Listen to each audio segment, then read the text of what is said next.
In this tutorial, I'll show you how to use Microsoft Defender Antivirus for Windows Server.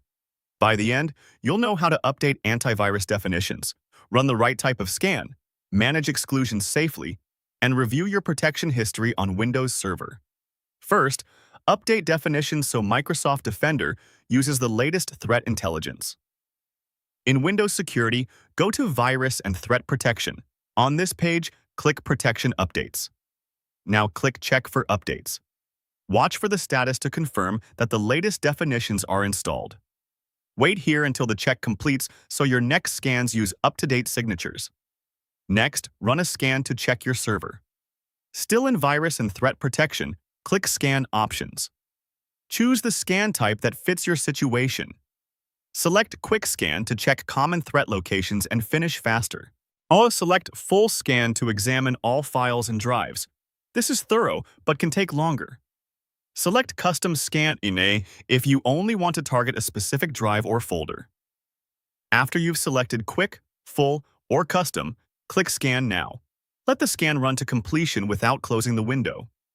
If you started a custom scan, you'll be prompted to pick the exact folder or drive. Select it, then continue. If you're running this on a production server, be aware that a full scan may use more resources. That's normal.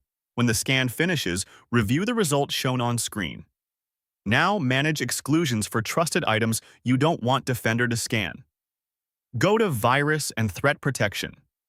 Click Manage Settings. Scroll to Exclusions. Here, add only files, folders, or processes you completely trust.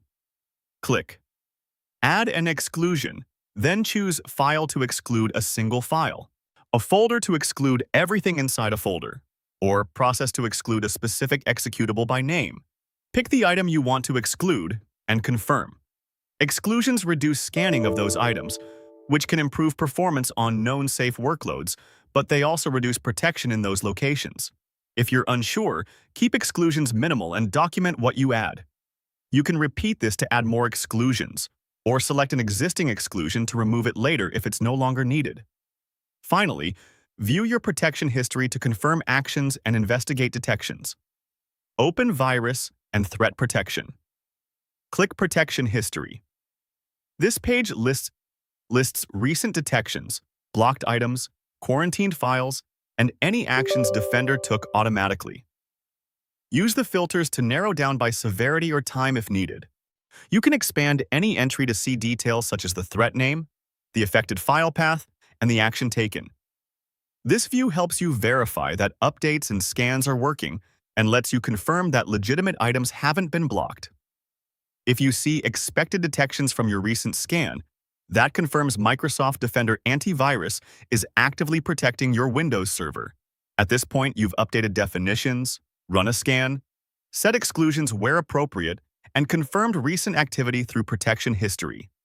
Your Microsoft Defender Antivirus for Windows Server is now configured and working as intended.